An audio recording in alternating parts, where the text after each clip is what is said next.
Hello everyone, how are you doing? This is MD Tech here with another quick tutorial. In today's tutorial, I'm going to show you guys how to go about resolving a Windows 11 blue screen error you're having on your computer. So whether you're performing updates, you're getting an IRQR not less or equal message, Kmode exception not handled, kernel data in page error, a lot of errors pertain to this problem, and we're going to go ahead and jump into what should hopefully be a pretty straightforward process, guys. And we're going to go ahead and jump right into it. So first thing I'd recommend doing would be to actually go ahead and boot to the troubleshooting utility on Windows 11. So if you do a hard power off 3 times in a row, Windows should automatically attempt to launch the starter prepare utility. And if it doesn't find anything, it will give you the option to select advanced settings, in which case it will take you to a screen that looks like this. Now, if it does not take you to a screen that looks like this or you're unable to get to that, you can also download the Windows 10 Media Creation Utility, or Windows 11. They probably will make a creation utility for Windows 11 at some point. And it doesn't really matter. You can actually run the Windows 10 utility on Windows 11 as far as I'm aware. And you should be able to run the troubleshooting utilities built in within it. So you just would go ahead and download it to an ISO file and then burn it to a DVD or USB. It'd have to be about 4 gigabytes or more. It couldn't be a small USB flash drive, and it couldn't be a CD. It'd have to be a DVD. And then you'd boot your computer from it. So depending on the computer manufacturer, you'd have to tap a different key on your keyboard in order to launch that menu, in order to select what boot drive you want to go off of. So it could be anything between the escape key, F2, F8, F12, for example, and those are the function keys on the top of your keyboard. So you may have to just do a little bit of trial and error. Shouldn't take you more than a couple minutes. Googling it would probably be best before you even begin. But anyway, we're ready to go ahead and jump right into it. So we're on the choose an option page. So these will look very similar whether you're booting from it directly within Windows itself, or if you're plugged in a USB flash drive with the media creation utility installed and you selected the recovery option. So when you are setting up your Windows 11 installation or Windows 10, depending on the drive you're using, there should be an option to repair your computer in the bottom left corner of the dialog window, one of the first screens that comes up. You go ahead and select that, and then it would take you to a troubleshooting screen like you see here. And you want to go ahead and select troubleshoot, reset your PC, or see advanced options. And then there are going to be a whole bunch of options in here that we're going to explore in today's video. The first one, we're going to actually go underneath advanced options and then select startup prepare, fix problems that keep Windows from loading. So go ahead and select that first.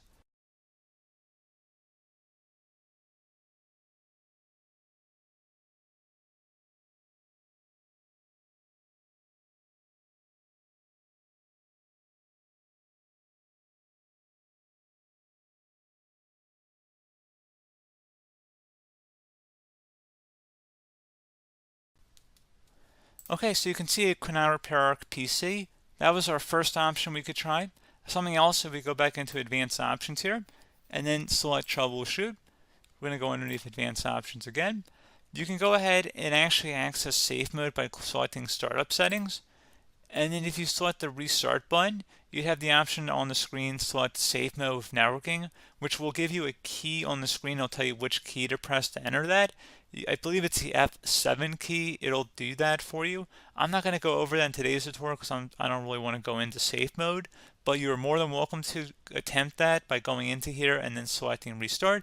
Again, it'll launch another screen. It'll say what key do you want to press, and it'll give you like 7 or 8 different options, and you want to select safe mode with networking. There's also an option for a command prompt too, but that's going to be something we're going to cover later in this video, and we don't even have to go through that in order to access it. So that's why I'm not going to really push for that, because unless you know exactly what's causing the problem, you probably don't need to go into safe mode. Unless you're trying to recover files, in which case then you definitely can go into safe mode, but we're trying to actually recover our computer here. So I hope that makes sense. Something else we can also try here as well would be to uninstall updates, remove recently installed quality or feature updates from Windows. So if you go ahead and select that, you can uninstall the latest quality updates, which generally is the more day-to-day updates. Feature updates are the less regularly released ones, like the big ones. I would equate it to service packs in like Windows 7 and Windows Vista and Windows XP. So larger updates that occur once or twice a year at most.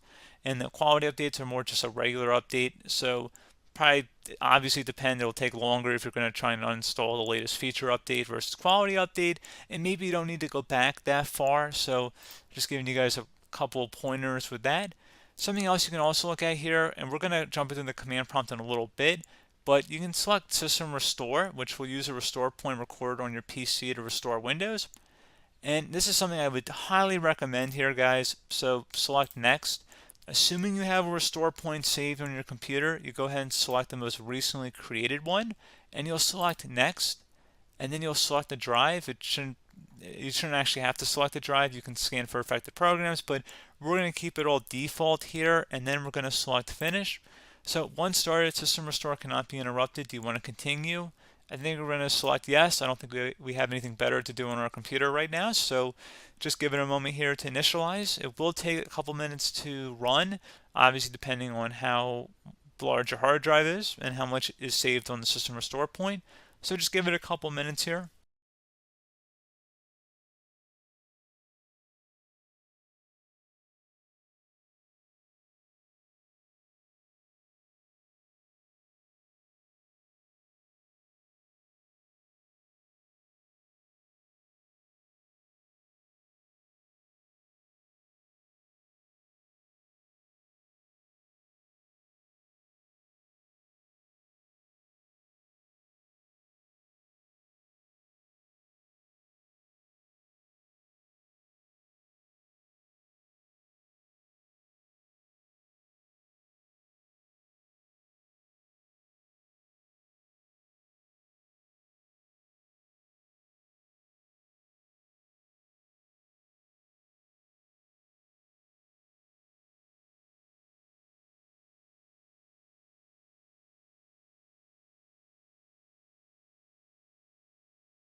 Okay, so you can see System Restore completed successfully.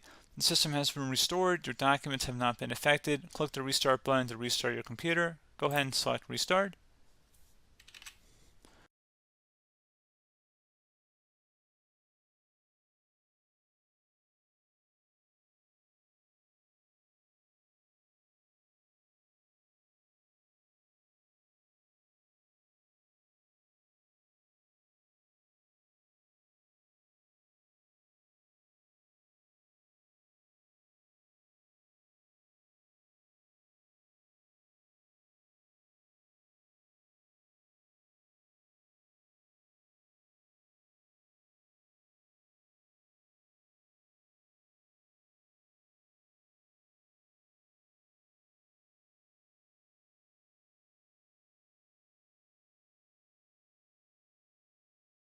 Okay, so you can see the system has been restored successfully.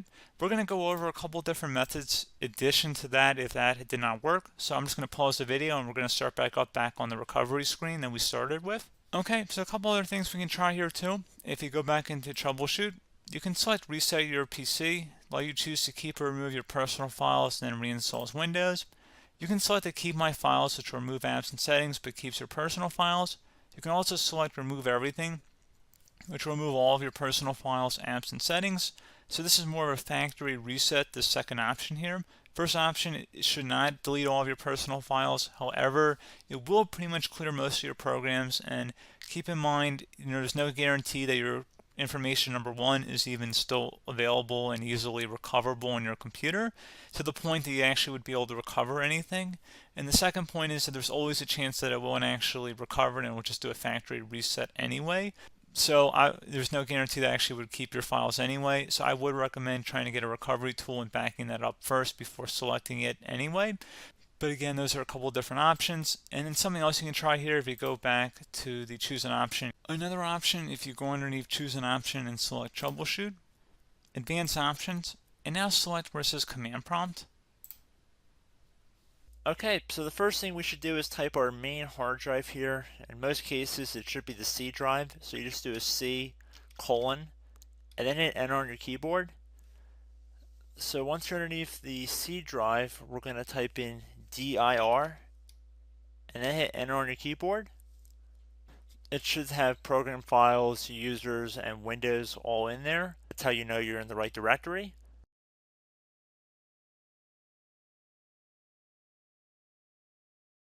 In some cases, it might be the D drive as well, so just keep that in mind.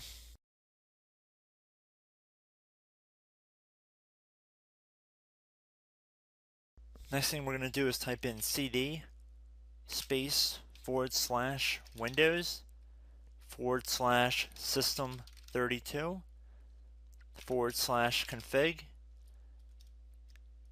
and then you're going to hit enter on your keyboard.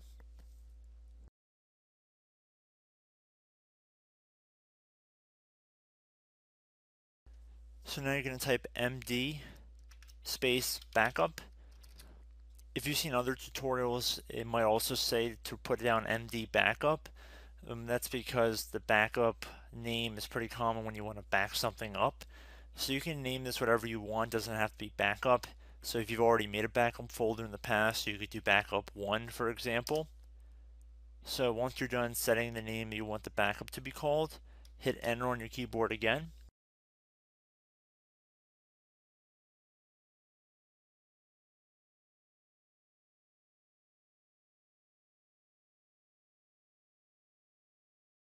At this point you want to type copy, C-O-P-Y, space, then you want to do the star symbol above the 8 key, then do a period or a dot, whatever you want to call it, then another star sign, and then another space, and then type backup, and then hit enter on your keyboard.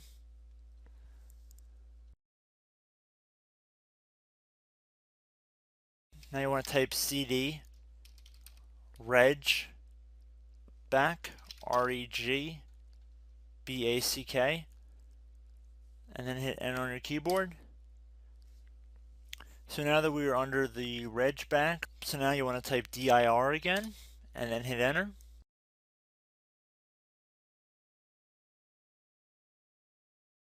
So now at this point we're going to type copy again. So copy, space, star sign,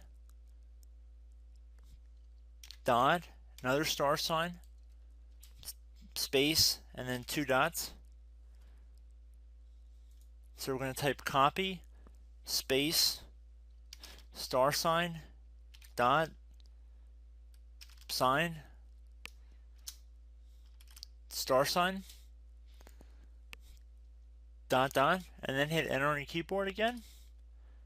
So for overwrite, you want to overwrite all.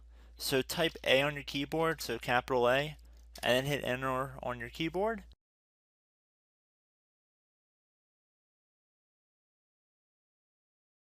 So at this point you should be good to go. You can close out of the command prompt window, and if you accidentally continue to Windows 10 you should be all set.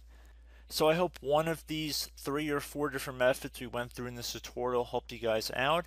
Again, I'm not sure if you guys heard me earlier, but try to go back into your safe mode if possible and uninstall any programs you know might be conflicting with the Windows startup if you can get into safe mode. So just keep that in mind. Something very simple like that could be blocking up everything. So again, I hope this tutorial helped you guys out, and I will catch you in the next tutorial. Goodbye.